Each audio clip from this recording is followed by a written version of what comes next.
বিগত দীর্ঘদিন ধরে একটা বিষয় তোমাদের সাথে আমি শেয়ার করছিলাম যে কেরালা ব্লাস্টার্সে স্টে করছে না কিন্তু দিমিত্রিয়স ডায়মন্টাকস।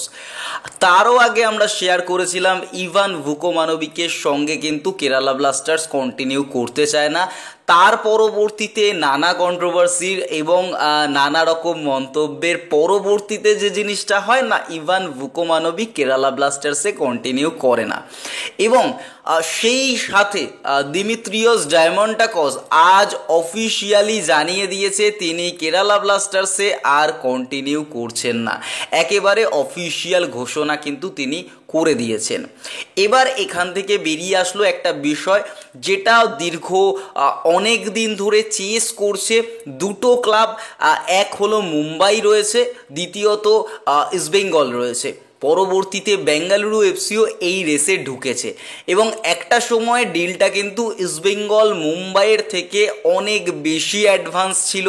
তার পরবর্তীতে বেঙ্গালুরু ঢোকে এবং যেহেতু মুম্বাই থেকে মুম্বাইয়ের স্ট্রাইকার দিয়াজ সেখানে বেঙ্গালুরুর দিকে ঝুঁকে যায়, সেখানে কিন্তু আবার কোথাও কি বেঙ্গল এই ডিলটায় লিড করে।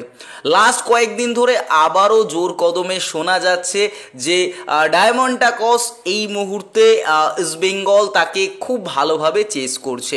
শোনা যেটা এই মুহূর্তে যাচ্ছে 2+1 ইয়ারের একটা ডিল হচ্ছে ইস্টবেঙ্গলের সঙ্গে। তবে এখনও পর্যন্ত আমরা শিলমোহর দিতে পারছি না যে ইস্টবেঙ্গলেই সাইন করছে বা কতদিনের ডিল হচ্ছে। তবে দিমিত্রিয়স ডায়মন্টাকস রেসে ইস্টবেঙ্গল এখনও অবধি লিড করছে।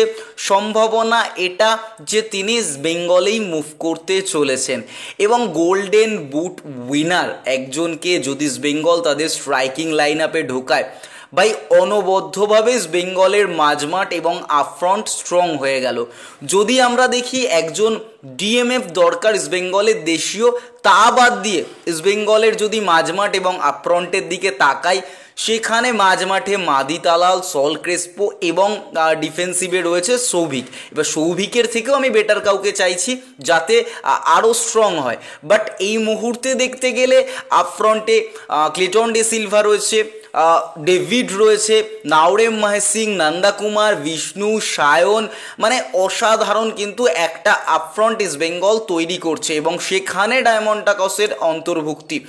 আমরা দেখেছি যে কেরালাকে তিনি যে সার্ভিসটা দিয়েছেন, 17টা অ্যাপিয়ারেন্স মাত্র তার এবং সেখান থেকে তিনি গোল্ডেন বুট উইনার হয়েছেন। এবার এই পুরোটা যদি সিজন তিনি কমপ্লিট করতে পারতেন, তার যদি চোট না হতো, লুনা এবং ডায়মন্টাকস যদি একসাথে সার্ভ করতে পারতেন, ভাই কেরালা ব্লাস্টার্স এই মরশুমে ট্রফির কাছাকাছি যেতেই পারতো। তাদের যে রানটা ছিল ডায়মন্টাকস এবং লুনার চলে যাওয়াতে সেটা বন্ধ হয়ে যায়।